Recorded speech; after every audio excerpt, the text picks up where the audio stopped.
اللہ تعالیٰ نے قرآن مجید فرقان حمید میں ارشاد فرمایا ہے کہ فاسألوا اہل الذکر ان کنتم لا تعلمون،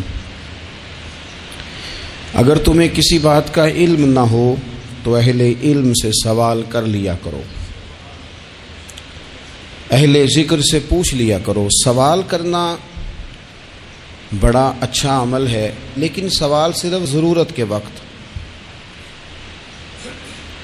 اس سوال کو پوچھا جائے جس سے جہالت ختم ہو، انسان کے علم میں اضافہ ہو، اپنے شعور کو بلند کر کے مسئلے کو سیکھ کر پھر بندہ اس پر عمل کرنا شروع کر دے۔ نبی پاک صلی اللہ تعالی علیہ وسلم کے صحابہ حضور سے سوالات کرتے تھے۔ امت کو اجازت دی گئی ہے کہ وہ اپنے علماء سے، اہل علم سے، ذی شعور لوگوں سے مشاورت کرے، اور جس چیز کا علم نہیں ہے وہ اس شعبے کے ماہر سے جا کر اس کے متعلقہ وہ رائے لے۔ بہت زبردست مفتی بھی ہو، جید قسم کا عالم ہو، کتاب و سنت پر، سیرت پر، تصوف پر اس کی پوری دسترس بھی ہو، تو پھر بھی اسے حکم ہے کہ اگر وہ بیمار ہے تو وہ ڈاکٹر سے رجوع کرے، اس سے وہ سوال پوچھے، اپنی تسلی کرے اور اپنے حفظان صحت کے اصولوں کے مطابق وقت گزارے، لیکن وہ ضرورت کا، بے تکا نہیں، غلط نہیں، بحث کے لیے نہیں۔ نبی پاک صلی اللہ تعالی علیہ وسلم نے اس کی حوصلہ افزائی ان الفاظ کے ساتھ فرمائی ہے جو ابو داؤد شریف میں موجود ہیں۔ حضور علیہ الصلوۃ والسلام نے فرمایا کہ جہالت سے نجات حاصل کرنے کا ذریعہ سوال ہے۔ سوال پوچھو تاکہ تمہاری جہالت دور ہو جائے، لیکن اس کے کچھ قاعدے، کچھ ضابطے، کچھ اصول ہیں۔ ہمارے ہاں کچھ عرصے سے یہ رجحان ہوا ہے کہ ابحاث، کثرت سوالات، ایسی باتیں جن کا اس انسان سے جو سوال پوچھ رہا ہے دور دور تک کوئی تعلق ہی نہیں بنتا، بے معنی اور بے مقصد اور بے محل گفتگو، بے موقع باتیں، یہ رجحان پکڑتی جا رہی ہیں سوسائٹی کے اندر۔ ہر شخص کو تجزیہ نگار بنا دیا گیا ہے، ہر شخص کو عالم بنا دیا گیا ہے، ہر شخص کو ڈاکٹر ڈکلیئر کر دیا گیا ہے، ہر بندہ اپنی مرضی کی رائے دے رہا ہے۔ اس کا نقصان یہ ہوا ہے کہ ملک تیزی سے غیر مستحکم ہوتا چلا جا رہا ہے۔ بگڑتے، بکھرتے، ٹوٹتے خیالات، بہت زیادہ جب باتیں ہونے لگ جاتی ہیں، بہت زیادہ جب بحثیں ہونے لگ جاتی ہیں تو وہ نفرتوں کو جنم دیتی ہیں، وہ اذیت کا باعث بنتی ہیں۔ قرآن مجید فرقان حمید آپ دیکھیے تو سورہ بقرہ میں سے جو آیہ کریمہ میں نے آج تلاوت کی ہے خطبے میں، اس میں اللہ تعالیٰ نے فرمایا ام تریدون ان تسألوا رسولکم کما سئل موسیٰ من قبل، کیا تم میرے نبی پاک علیہ السلام سے بھی اسی طرح ہی سوال کرنا چاہتے ہو جس طرح حضرت موسیٰ کی قوم نے ان سے کیے تھے؟ جس طرح پہلے حضرت موسیٰ علیہ السلام سے سوال کیا گیا تھا، تم بھی میرے رسول سے اسی طرح سوال کرنے کا ارادہ رکھتے ہو؟ کبھی بنی اسرائیل والوں نے کہا کہ ہمیں پتھر سے پانی نکال کے دیا جائے، کبھی کہا کہ ہمیں کھانا من و سلوہ دیا جائے، کبھی کہا کہ ہم اس وقت مانیں گے جب رب کو اعلانیہ دیکھ لیں گے۔ کیا تم میرے رسول سے بھی اسی طرح ہی سوال جواب کرنا چاہتے ہو؟ ضرورت کے لیے سوال ضرور کریں، یہ پہلا ہی سپارہ ہے۔ حضرت موسیٰ علیہ السلام کا زمانہ مبارکہ ہے، ایک شخص نے اپنے کزن کو، اپنے چچا کے بیٹے کو، چچا زاد کو قتل کر دیا اور خود ہی اس کا مدعی بن کے حضرت موسیٰ کے پاس آیا کہ بتائیے جناب میرے اس بھائی کو کس نے قتل کیا ہے؟ حضرت موسیٰ نے ایک سادی سی بات کی، کیا فرمایا؟ وَإِذْ قَالَ مُوسَىٰ لِقَوْمِهِ إِنَّ اللَّهَ يَأْمُرُكُمْ أَن تَذْبَحُوا بَقَرَةً۔ حضرت موسیٰ علیہ السلام نے اپنی قوم سے کہا کہ اللہ تمہیں حکم دیتا ہے کہ ایک گائے ذبح کرو، گائے کا کچھ حصہ مقتول کو مارو، وہ خود اٹھ کے بتا دے گا مجھے کس نے قتل کیا ہے۔ یہ پہلا سپارہ ہے قرآن مجید کا، آپ اس کو دیکھ لیں، یہ آیت نمبر 67 سے شروع ہو رہا ہے۔ تو اب وہ چونکہ ذبح کرنا نہیں چاہ رہا تھا، اس کو پتا تھا کہ مجرم تو میں خود ہوں، وہ ذبح چونکہ کرنا نہیں چاہ رہا تھا تو اس سے کہا کہ مارو ایک حصہ گائے کا، اس کو تو یہ اٹھ کے بتا دے گا۔ تو اس نے جواب کیا دیا؟ قالوا اتتخذون ہزوا، یعنی لگا آپ میرے ساتھ مذاق کرتے ہیں، کبھی ایسا بھی ہوا ہے؟ قال اعوذ باللہ ان اکون من الجاہلین، حضرت موسیٰ علیہ السلام فرمانے لگے میں اللہ کی پناہ مانگتا ہوں میں جاہلوں میں سے ہو جاؤں. ہر وقت مذاق کرتے رہنا یہ تو جاہلوں کا طریقہ ہے. کن کا ہے؟ حضرت موسیٰ نے کہا ہے، قرآن پاک ہے.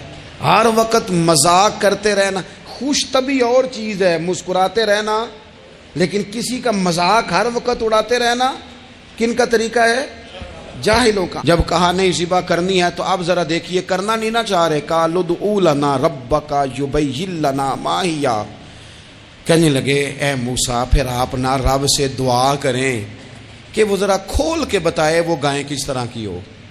ارادہ نہیں نہ ذبح کرنے کا، آپ دعا کریں. قال انہ یقول انہا بقرۃ لا فارض ولا بکر.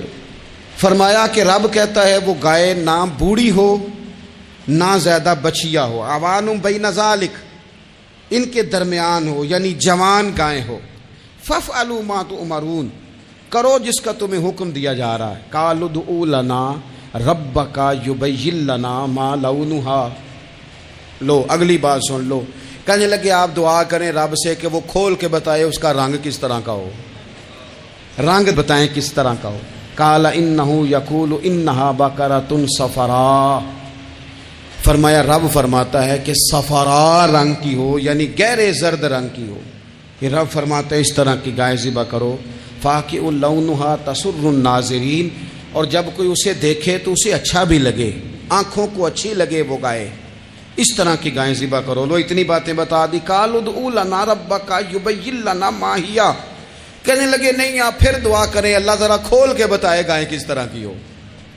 ان البقرہ تشابہ علینا، ہمیں ذرا گائیں پر شبہ پڑ گیا ہے کس طرح کی ذبح کرنی چاہیے. وَإِنَّا انشاءاللہ لمہتدون، اگر اللہ نے چاہا تو ضرور ہم ہدایت پا جائیں گے. پھر اللہ تعالیٰ نے فرمایا کہ قال انہ یقول انہا بقرۃ لا ذلول تثیر الارض، گائیں اس طرح کی ہو کہ وہ کبھی کھیتی میں نہ چلائی گئی ہو، یعنی اس کو کبھی کام نہ اس سے لیا گیا ہو. بیل کو لوگ لگاتے تھے نا، جو کام آج ٹریکٹر سے لیا جاتا ہے وہ گائے بیل سے لیا جاتا تھا. تو وہ کھیتی باڑی کے کام نہ اس کو لگایا گیا ہو. ولا تسقی الحرث، اور نہ اس سے پانی نکالا گیا ہو، نہ کھیت چلانے ہل چلانے میں لگائی گئی ہو. اور وہ جو کنواں ہوتا تھا جس کے گرد گائیں گھومتی تھی، تو کہا وہ بھی کام اس نے نہ کیا ہو گائے نے. مسلمۃ لا شیۃ فیہا، وہ ہر عیب سے پاک ہونی چاہیے. قالوا الآن جئت بالحق، اب کہنے لگے اب آپ صحیح بات لے کے آئے، اب سوال ختم ہو گئے نا. کہنے لگے اب آپ بات فذبحوہا، انہوں نے ذبح کر دی. وما کادوا یفعلون، پر ایسا کرتے نظر آتے، لگتا نہیں تھا کریں گے ذبح پر ذبح. اچھا یہ گائیں پھر ملی کیسے؟ امام خازن کہتے ہیں کہ ایک نیک آدمی تھا، تو اس کا آخری وقت آ گیا، تو اس کے پاس جو کل جمع پونجی تھی وہ ایک بچیا تھی، گائیں کی بچی، بچیا ویڑی، اس کے پاس وہ ایک بچیا تھی صرف. تو اس نے اس طرح کیا کہ اس کی گردن پر ایک مہر لگائی، اللہ کے نام پر بطور امانت اس نے اس کو جنگل میں چھوڑا. کہا یا اللہ میرا بیٹا ایک ہی ہے، وہ بھی چھوٹا ہے، اس کی حفاظت کرنا اور میرے بیٹے کو پہنچا دینا. بچہ بالغ ہو گیا. اس کی ماں نے کہا بیٹا جو امانتیں رب کے پاس رکھوائی جائیں نا ان میں خیانتیں نہیں ہوا کرتی، جا کے جنگل میں آواز دے تیری گائے واپس آ جائے گی. اس نے جا کے جنگل میں آواز دی کہ وہ جو میرے باپ نے امانت رکھوائی تھی وہ کدھر ہے. وہ نشان لگی ہوئی گائیں دوڑتی ہوئی اس کے پاس آئی. واللہ خیر الرازقین، جب رب بندوبست کرے، جب اللہ بندوبست کرے تو پھر معاملہ اور ہوتا ہے. وہ گائے آ گئی. اب اس نے کیا کیا اس نوجوان نے کہ وہ گائے گھر لایا، ماں سے آ کے کہا کہ اماں یہ تو اللہ نے فضل کر دیا. ماں کہنے لگی پتر حالات ہمارے خراب ہیں، منڈی میں لے جا اسے بیچ دے، لیکن سودا میری مرضی کے بغیر طے نہ کرنا. کس کی مرضی کے بغیر؟ کس کی؟ اماں کی مرضی. اور سنو یار، تھے کچھ لوگ جن کو لوگوں نے تانے بھی دیے کہ تم ماں کے پیچھے لگ گیا ہے، لوگوں نے بڑا کچھ کہا، پر جو ماں کی مرضی پہ لگیں ناکام نہیں ہوتے زندگی میں. یہ دیکھو ماں کی مرضی پہ لگا. اس کی قیمت کتنی تھی گائے کی؟ بڑی مہنگی تھی، پر 3 دینار کی تھی. منڈی میں لے گیا، 3 دینار اس کی قیمت لگ گئی. تو ماں نے کہا تھا میری مرضی کے بغیر سودا نہ کرنا. اب بچے تو نہیں نا مانتے، اماں کو کیا پتا باہر بزنس کیا ہے، لین دین کیا ہے، پر ماں نے کہا تھا میری مرضی، بندہ دے رہا ہے اسے 3 دینار، اس نے کہا جی میں نے طے تب کرنا ہے، ڈن تب کرنا ہے، پہلے اماں سے پوچھنا ہے۔ گھر جا کے اماں سے پوچھا، اماں کہنے لگی دے دے، واپس آیا تو اس نے کہا کہ میں 6 دینار دیتا ہوں پر میری شرط ہے، ماں سے نہیں پوچھنا۔ اس نے کہا تو 12 بھی دے، ڈن تب بھی ہونا ہے جب اماں نے کہنا ہے۔ وہ جب اس طرح کی اس نے گفتگو کی، واپس اپنی والدہ کے پاس گئے، کہنے لگے اماں سمجھ نہیں آتی، 3 دینار کی گائیں بندہ 12 میں خریدنے کو تیار ہے، شرط لگاتا ہے کہ اماں سے نہیں پوچھنا۔ تو والدہ کہنے لگی پتر پہلے اس سے جا کے پوچھ کیا وہ ہے کون، یہ کوئی روحانی معاملہ ہے، کوئی غیبی مدد ہے، پوچھ۔ اس سے جا کے پوچھا تو وہ کہنے لگا میں تو فرشتہ ہوں اللہ کا، تو نے گائیں بیچنی نہیں، اس لیے کہ تیرا باپ بھی نیک ہے، تیری ماں بھی نیک ہے، رب تیرے رزق میں برکت پیدا فرمانا چاہتا ہے۔ ماں باپ نیک ہونا رزق میں برکت ہو جاتی ہے، ماں باپ نیک ہوں، ان کی صالحیت کا اثر پہنچتا ہے بچوں تک، رزق حلال کما کے لانے والے ہوں تو گھر میں برکت ہوتی ہے۔ جا کے کہا کہ تیرے ماں باپ نیک تھے، اسے نہ بیچنا گائے کو، تو کیا کریں؟ کہنے لگے بنی اسرائیل والے سوال کر کر کے خود مشکل میں آ گئے۔ اب وہ ایسی گائے جو جوان بھی ہو، یہاں تو ہر غریب آدمی اپنی گائیں یہاں لگا دیتا ہے، کھیتی باڑی میں یہاں لگا دیتا ہے، کنویں میں پانی نکالنے میں، تو یہاں تو ہر ایک کی گائیں، تو ایسی گائیں جس کا رنگ بھی اتنا پیارا ہو، زیادہ بوڑھی زیادہ بچی بھی نہ ہو، اور ابھی تک کھیت میں بھی نہ لگی ہو، وہ سوائے تیرے کہیں نہیں ہے۔ اس نے کہا چل پھر مہربانی کر بتا میں کتنے کو دوں گائیں، اگر وہ آ جائیں تو کتنے کو بیچنی ہے؟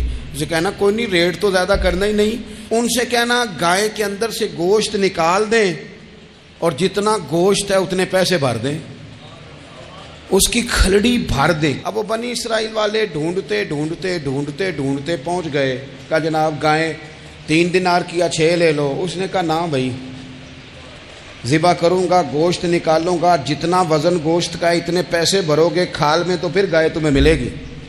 اب مجبور تھے، کیا کرتے؟ ابن کثیر حدیث لائے ہیں، امام سیوطی نے در منصور میں بھی لکھی ہے، نبی پاک صلی اللہ علیہ وسلم نے فرمایا سنو جوانوں اور اسے دل کی تختی پہ لکھو، نبی پاک علیہ السلام نے فرمایا اگر بنی اسرائیل والے زیادہ سوال نہ کرتے تو اتنی مشکل کا شکار نہ ہوتے۔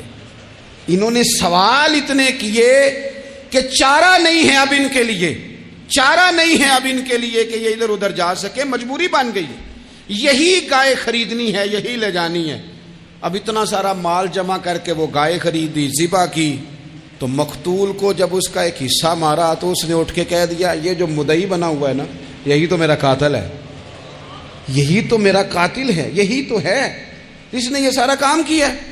تو زیادہ سوالات کرنا، بہت زیادہ سوالات کرنا، ہر وقت بحث میں رہنا، نبی پاک صلی اللہ تعالی علیہ وسلم نے منع فرمایا، اور میرے رسول پاک علیہ الصلاۃ والسلام نے فرمایا یاد رکھو 3 چیزوں سے ہمیشہ بچو، بخاری مسلم میں موجود ہے۔ ایک تو فرمایا کثرت کیلو کال سے بچو، زیادہ بحث نہ کرو، اور دوسرا حضور علیہ الصلاۃ والسلام نے فرمایا مال کو ضائع کرنے سے بچو، اور تیسرا فرمایا زیادہ سوال نہ کیا کرو، زیادہ سوال نہ کیا کرو۔ ایک مقام پہ نبی پاک علیہ السلام نے فرمایا حج فرض ہے، ایک صاحب نے اٹھ کے پوچھا حضور ہر سال؟ حضور خاموش ہو گئے۔ پھر پوچھا حضور ہر سال؟ سرکار خاموش ہو گئے۔ تیسری بار پھر پوچھا حضور ہر سال؟ نبی پاک علیہ السلام نے فرمایا زیادہ سوال نہ کیا کرو، میرے منہ سے نکل جاتا نا ہر سال فرض ہے تو رب نے ہر سال فرض کر دینا تھا، تمہارے لیے مشکل ہوتی۔ اور فرمایا جس چیز کے لیے میں تمہیں حکم دوں وہ کر دیا کرو، اور جس چیز میں تمہیں آزاد کر دوں اس میں آزاد ہو جایا کرو، زیادہ باریکیوں میں نہ جایا کرو۔ جن لوگوں نے بھی باریک بن کے چیزیں ڈسکس کرنی چاہی نا، الجھ گئے، تنگ آ گئے، اور جو کسی ایک دروازے کے فقیر تھے، ایک دروازے کے فقیر تھے، ایک دروازے کے فقیر تھے، کسی ایک راہ سے خیرات لیتے تھے، زیادہ الجھاؤ نہیں پیدا کیا انہوں نے۔ میں کہہ چکا ہوں علم حاصل کرنے کے لیے سوال ضرور کریں، لیکن بحث کے لیے اور الجھاؤ پیدا کرنے کے لیے، نئی سے نئی راہ تلاش کرنے کے لیے، یہ بات درست نہیں ہے۔ بلکہ بخاری مسلم میں ایک حدیث ہے جس کو پڑھ کے انسان بار بار سوچنے پہ مجبور ہو جاتا ہے کہ اس طرح بھی ہوتا ہے۔ حضرت انس بن مالک رضی اللہ تعالیٰ عنہ ارشاد فرماتے ہیں، ہم سب حضور کی بارگاہ میں بیٹھے تھے، بخاری مسلم ہے، نبی پاک علیہ السلام تشریف فرما تھے، حضور کی عادت مبارکہ تھی جہاں موقع آیا حضور بیٹھ گئے۔ حضور زمین پہ جلوہ فراز تھے، صحابہ کرام نے سوال پوچھنے شروع کیے، یہ بھی بتائیں یہ بھی بتائیں۔ کچھ نوجوان تھے، انہوں نے کچھ سوالات شروع کیے، انہوں نے بہت زیادہ سوالات کیے کثرت سے۔ تو حضرت انس بن مالک رضی اللہ تعالیٰ عنہ فرماتے ہیں بہت سوالات، جب زیادہ سوال ہو گئے نا، اللہ کے رسول صلی اللہ علیہ وسلم اٹھ کے نا ممبر پہ بیٹھ گئے، فرمایا پوچھو جو تمہارا جی چاہتا ہے میں بتاؤں گا، پوچھو، کرو سوال کرو۔ ایک شخص نے اٹھ کے عرض کی یا رسول اللہ میرا باپ کون ہے؟ فرمایا حذیفہ۔ دو لوگ اور اٹھے، یا رسول اللہ ہمیں لوگ تانے دیتے ہمارا باپ۔ فرمایا تمہارا باپ وہی ہے جس کی طرف تم منسوب ہو، اسی باپ کی جائز اولاد ہو۔ ایک بندہ اور اٹھا، اس کا لہجہ بھی کچھ اس طرح کا تھا، کہنے لگا حضور میں جنت میں جاؤں گا کہ جہنم میں؟